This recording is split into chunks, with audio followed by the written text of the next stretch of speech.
It is hot over here in the UK, so we're all dressing down like a bunch of morons, but unfortunately, it's not that hot in the world of WWE. I don't want to throw too much shade on Raw. Actually, I would like lots of shade right now, because it would cool me down, but this bizarre new rule with no commercials during ad breaks has actually had a huge detriment onto WWE's Monday Night programming, and don't worry, we'll get to it. But for now, sit down, make yourself comfortable, put a big smile on your face, because my name is Simon Millie, you are watching WhatCulture Wrestling. Raw's over, it's done, so let's up those downs. Subscribe.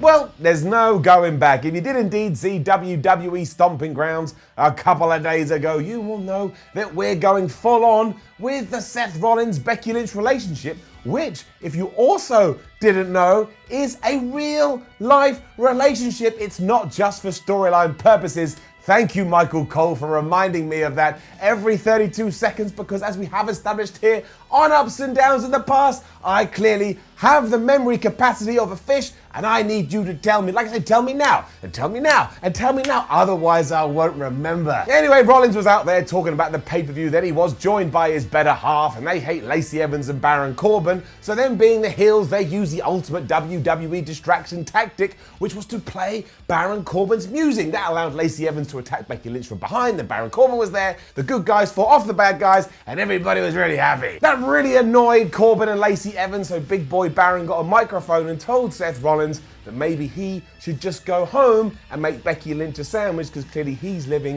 in 1952. You're a moron, Baron Corbin. And then it happened. And I mentioned it yesterday on Ups and Downs because I knew it. I knew this was going to be the stipulation at Extreme Rules. It is going to be Becky Lynch and Seth Rollins teaming up to take on Baron Corbin and Lacey Evans in a winner-takes-all match. And while that hasn't exactly been described so far, you have to imagine that means if Lacey Evans pins Becky Lynch, she will walk away as the Raw Women's Champion, and Baron Corbin, despite not doing anything, will also walk away with the Universal title. Now, I would not necessarily call that an extreme rule, but I would call it a really stupid rule. So maybe WWE, you should change your pay-per-view to that. WWE presents really stupid rules. I actually bet it would be more entertaining. There's also the rule that if Baron and Lacey do lose, that's it for them. They're done. They're not allowed any more championship opportunities. And the real issue and the real problem here is that I just don't care, because how could anybody care? I've already seen Seth Rollins beat Baron Corbin around about 94 times, and every time Becky Lynch and Lacey Evans go at it, Becky Lynch wins clean. So why are we getting more matches between these two? The only reason is because Seth Rollins and Becky Lynch are dating. That's it. That's how we got here. When we're doing stuff like that, we take the finger of power, we turn it that way, and we say the word down. Right, okay, strap yourself in. The first match of the evening was a 8-man elimination match between Daniel Bryan and Eric Rowan, the Revival, and they were taking on the Usos and the New Day. And don't even think about the wild card rule anymore. None of the commentary team mentioned it, and it doesn't matter because we had a funeral for that last week. When the funeral is done, you gotta move forward. So let's just mourn and let's just grieve. The idea here, though, was that as soon as one person gets eliminated from a team, their respective tag team member also has to get chucked out of the match. And mostly because Daniel Bryan was once again revered as a hometown hero, this was actually pretty enjoyable. So for that fact, it can get an up. However, going back to the intro of this week's episode of Ups and Downs, Vince McMahon has decided that we can't have any more wrestling through commercial breaks anymore. So now everybody involved in the company is desperately trying to come up with ways to facilitate that. And to keep it nice and simple, stop doing what you're doing and come up with a new idea. After Xavier Woods had rolled up Daniel Bryan to eliminate the SmackDown Tag Team Champions, and that's one of the reasons I was so annoyed the Heavy Machinery Daniel Bryan Eric Rowan match ended like that, because I knew WWE couldn't help themselves, and I knew they go back to 50-50 booking, and also the Revival had done away with the New Day with the Shatter Machine. This was the grand plan WWE had. Michael Cole just told us that during the advert, the match was going to be reset and it was going to be restarted. What? Straight up, It doesn't work. If I'm meant to believe in what pro wrestling is supposed to be, and all of a sudden you start resetting matches, even though you've never reset a match in my entire life, what am I meant to think of that? And how does it make sense from a storyline perspective? Yeah, you and I know the deal is because of these adverts, but that ain't a kayfabe thing, and no kayfabe that says, oh, wrestling matches can't go through commercial breaks. So from a believability point of view, it is so silly, it is so ridiculous, and if you don't know about this edict, you must be absolutely baffled as to why all of a sudden the structure of Raw has changed. And changed, we're going to talk about it later. But all of this, down. You even heard the bell rang again just in case you wanted to be more confused. But let's just get to the finish. Jay did a pretty cool splash onto Dawson because he dived over Dash to get there, and the Usos won, which likely means we'll get the Revival versus the Usos for the Raw Tag Team Championships. Because like I say, once again, Jimmy and Jay have racked up a victory. For some reason, Braun Strowman and Bobby Lashley are also going to have a tug-of-war competition later. I don't know either, because as far as I was concerned, their last skit like this happened about 4 weeks ago when they had an arm wrestling contest, and then Braun Strowman just beat Bobby Lashley clean at Super Showdown. You tell me. It was a confusing 24/7 title segment that followed all of this, as R-Truth and Carmella were going to be on Miz TV, even though I thought The Miz had gone back to having problems with Shane McMahon and Drew McIntyre, or at least that was the case 7 days ago. But as per usual, I forgot that narratives within WWE only exist per episode, and when you get to the next one, you've no idea what's going to happen. But as we know, R-Truth is a national hero. He makes me happy, and he gets enough. He talked about how stressful it is to be the 24/7 champion, as he has to constantly look over his shoulder, and he ran down events that happened over the weekend with Drake Maverick's wedding that allowed Drake Maverick to come out and say how upset he was and how it had ruined his marriage to the point they haven't even had sex yet.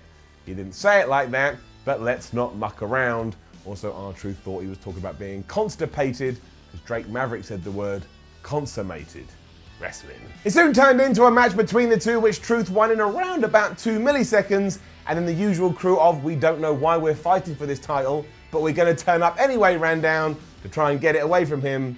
The Truth ran away. The real joy of all of this, though, was as The Miz was making his way to the ring and we had one of those backstage segment shots out of the corner in your eye, you may have seen Abby the Witch from the Bray Wyatt Firefly Funhouse videos, and also later on, Mercy the Buzzard was hanging around by Kofi Kingston too, which means while it does suck that we didn't get a Firefly Funhouse episode on this week's Raw, the teases continue, and I like to be teased. Give that an up. Baron Corbin and Lacey Evans were then having a chat, and Baron Corbin said Seth Rollins thinks that he's Superman. Dies in by accident, and Lacey Evans responded, yeah, well his kryptonite is Becky Lynch. I know, it makes absolutely no sense and is a redundant chat, but because it was so weird, my brain started to float away, and on a tangent I realised that Lacey Evans' lyrics for her theme song are truly bizarre. I'm going to read them right now. It goes, 1, 2, I'm marching for you.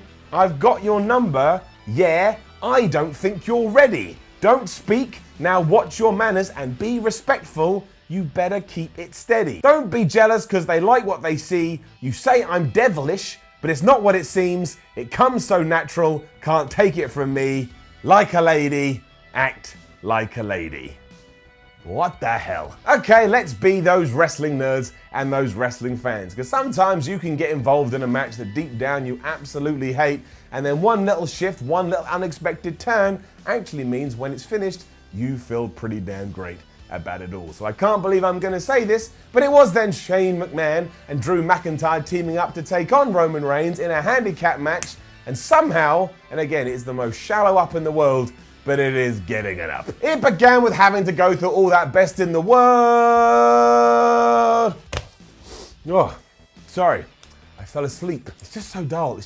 We have to do it every single week. And it doesn't elicit any kind of reaction from the crowd. Just to sit there while someone says that for around about 72,000 years. In fact, Shane McMahon, I'm done with it. And what I'm gonna do is this. You didn't know I had this power, but I've been playing Street Fighter 2 ever since I was a child. And as you can see in my hands, this is the power that Shane Long taught me. And I tell you, if you ever come out and do this best in the world thing again, I will finish you off. A bit much that, wasn't it? It's a little bit much, but aren't I really cool? We then also found out that it was going to be Shane and Drew in the ring at the same time, so as soon as Roman came out, they just proceeded to whip the shit out of him for around about 3 minutes long. I mean, it was basically a massacre. Then, however, this happened.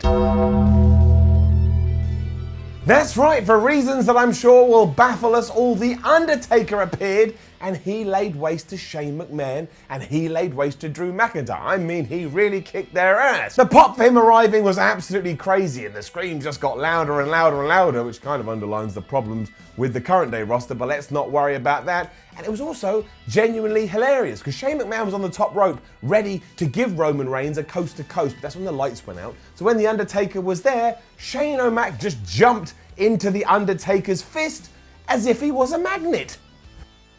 Just like that, you see?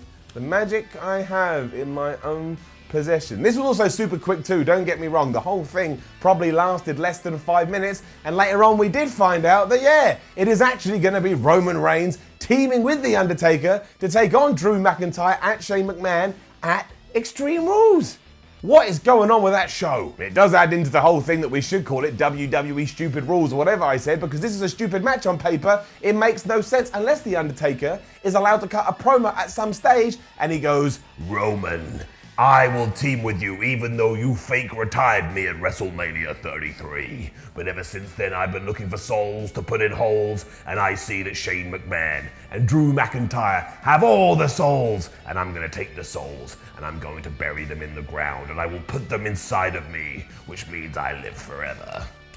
Undertaker, a screwed up character. We do have to point out though that that pay-per-view is 4 weeks away, and already we've established that this is going to be a tag team match based on what? Like I say, a tiny skit that happened on Raw. Why have no questions been answered for me? Why does Undertaker want to team with Roman Reigns? Why would Roman Reigns accept? Why would Shane McMahon and Drew McIntyre want anything to do with this? Have WWE forgotten that there is a space of time leading up to these events where you can tell stories and you can build the narrative, as opposed to go, "Oh, Undertaker's here," and then around 32 minutes later you just have a graphic and go, "Oh, the match is real. Who made the match?" You don't just have to make things official for the sake of it. Let it grow. Let it build. Down. Bobby Lashley was then pulling down a light post with a rope. I don't know, he was just being really juvenile, I guess. Unsurprisingly, in their tug-of-war battle, Braun Strowman just won, and then Bobby Lashley started to beat him up. And I wouldn't have minded this because they're not really that intrusive, but again, there is no logic here. The last one we saw was weeks ago. Braun had already won the feud, and all of a sudden, they're back to it. And nobody, again, ironically, will ever explain to me why. Down. The highlight was when Lashley lost and Michael Cole told us that he was extremely upset, like a kid who had gone to a party but hadn't gotten a party bag. Maybe that will be the stipulation at Extreme Rules. AJ Styles was then being interviewed after this, and that was really odd as well, because Charlie Caruso went up to him and said, "AJ, it's great you're almost back. How has your recovery from injury gone?" And as AJ started to answer that, Charlie Caruso went, nah, screw it. I don't want to know about that. I want to know about how you feel facing Ricochet later on in the main event instead. Why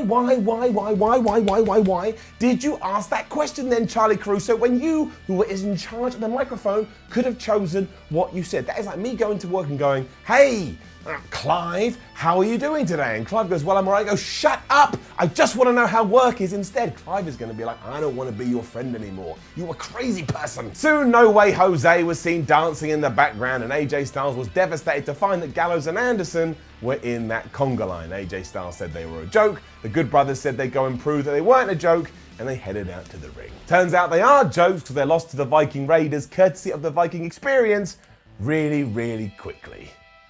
Down. Styles was watching from the back and he was really disappointed with all of this, and I don't understand how in 24 hours time it looked like these three were getting back together, maybe to even have some kind of cool heel turn, and then we got this on Raw instead. There was then a lot of nothing between Alexa Bliss, Nikki Cross, Natalya and Naomi. I know I'm glossing over that, but there's not much I can tell you. I mean, Nikki Cross is upset that she screwed over by accident Alexa Bliss at Stomping Grounds, and then Natalya and Naomi were telling Nikki Cross not to trust Alexa Bliss, and for some reason Natty and Naomi were dressed like a cat and a bee. That's not a joke either. They were dressed like a cat and a bee, and later on we're going to have a match between Alexa Bliss and Naomi.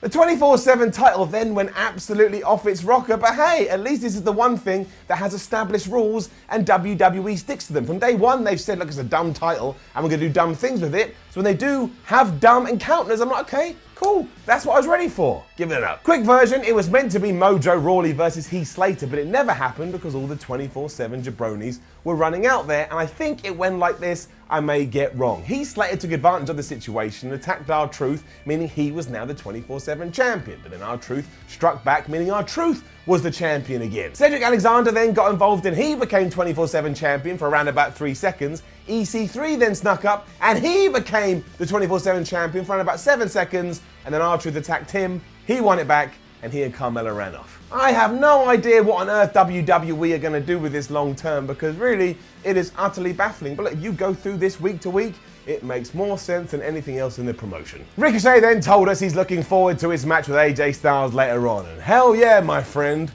I think we all are. And I never thought I'd just want to get through a segment featuring Kevin Owens, Sami Zayn and Kofi Kingston, but it turns out that I do. Kofi never got his interview because Zayn and Owens just interrupted, and mostly they wanted to know why Kofi Kingston feels like he can go wherever he wants, and eventually that led to a match between Sami Zayn and Kofi Kingston. It was enjoyable as it always is between these two, but you know what we've got to do. Bring it down. Bring down my Sami tally. I told you a couple of weeks ago that WWE does not allow Sami Zayn to win, and he's definitely never allowed to get a pinfall, and that's why here Kofi Kingston just rolled him up after Sam had gone for a blue thunder bomb. So that's not 1, that's not 2, that's 3, and this thing's only been going for around about 7 days. This enraged Kevin Owens, who then decided he too would challenge Kofi Kingston to a match, and he lost via count out. I mean, it was quite a cool thing. We did the SOS on the stage bit outside the ring, and it looked devastating, but still, Kevin Owens just lost by count out.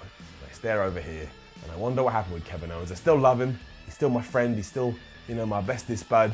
But he came back from his injury and he did absolutely nothing. This was irrelevant though, because when all was said and done, things massively picked up. As Kofi Kingston was backing off and he was about to go to the backstage area, Samoa Joe appeared and he absolutely took Kofi apart. He was throwing him into the stage, there was a uranagi on the floor, and then Samoa Joe choked out Kofi Kingston, I can only assume, to become the #1 contender for the WWE title. I don't care that it makes no sense, because really Samoa Joe is a Raw guy and Kofi Kingston is a SmackDown guy. I don't even care that it makes no sense, because why would he get this opportunity when losing his US Championship to Ricochet? All I care is that Samoa Joe gets his due so I can celebrate with all my fake friends. Basically, sometimes bias makes the world go around, and this is bias up the 2-9. Give it up. Also, I have some exclusive footage of how I reacted when Samoa Joe did indeed do this and hopefully put himself into the #1 contender position.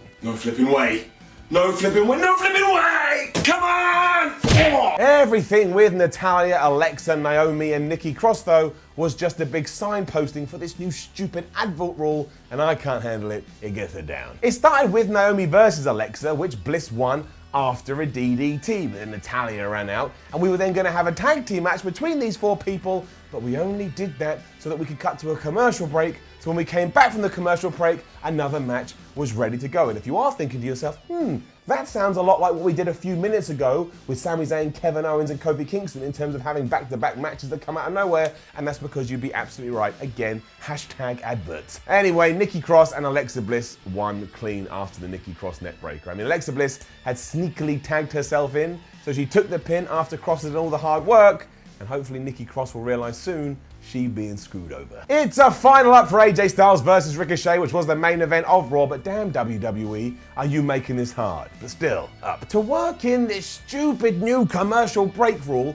Gallows and Anderson came out at the start of this and they tripped up Ricochet. AJ Styles didn't appreciate that. He got on the microphone and said, no, no, no, you're not allowed to do that. Get to the back. They did leave. So when we came back from the commercial break, we just started the match again. Do you not know what momentum is, WWE? Clearly not, because you're absolutely killing it. Just let them fight and go to an advert at a relevant part of the match where it naturally comes down like this. And then when you come back, you can ramp it back up again. It's not that hard. You've been doing it for around about 30 years. I want to point out, I'm not mad at the adverts. I'm not mad at the commercials. I understand how business works. If you don't have those things, you're not making money. Everything falls apart. But wherever this came from, just forget about it and go back to what you were doing, but don't do it after a suicide dive. That was always the problem. Michael Cole would go, oh, suicide dive, what's going to happen next? It's just boring, so just be more inventive, but not this. It was Styles getting the victory after the phenomenal forearm, and the finish was actually really good because Ricochet had gone from the 630, he missed, he rolled through, he ran to get AJ, he gave him one forearm, then gave him the phenomenal forearm, and it looked really badass. I have a funny feeling Extreme Rules were actually going to get AJ Styles and Ricochet teaming to take on Gallows and Anderson before we get the title feud. I don't know how I feel about that, but I'm just throwing it out there. It also kind of does suck that Ricochet lost in his first ever match after winning the US title, but look, if you're going to lose to anyone, it may as well be AJ Styles, and this match, ironically, was pretty damn phenomenal. Well, it wasn't phenomenal, it was just a good watch. Good end to Raw. As a whole show though, it was absolutely bonkers, again, because of this new stupid idea that they've come up with. It ruins the structure, it ruins the matches, and now we're booking for the adverts as opposed to the stories and opposed to the fans. So while there were some highlights here, and I've gone through them, the Bray Wyatt teasing, I like that a lot. Overall, on my wheelie arrow thing I've got there, this one, it gets a down. Now, don't forget to leave a comment below and let us know what you thought about last night's episode of Raw. Like, share, and subscribe. Head on to WhatCulture.com, read yourself some articles. Follow WhatCulture on Twitter, WhatCulture WWE. Watch more videos here on WhatCulture Wrestling. My name is Simon from WhatCulture. Thank you very much for watching, and remember, tomorrow, 2 p.m. BST, that's SmackDown Ups and Downs. Some point on Sunday, we're going to do Ups and Downs for AEW's Fyter Fest, and also Saturday night, Newcastle, the first ever Ups and Down match as I take on Nathan Cruz, and when I'll whoop his ass. Thanks for watching. I'll see you soon.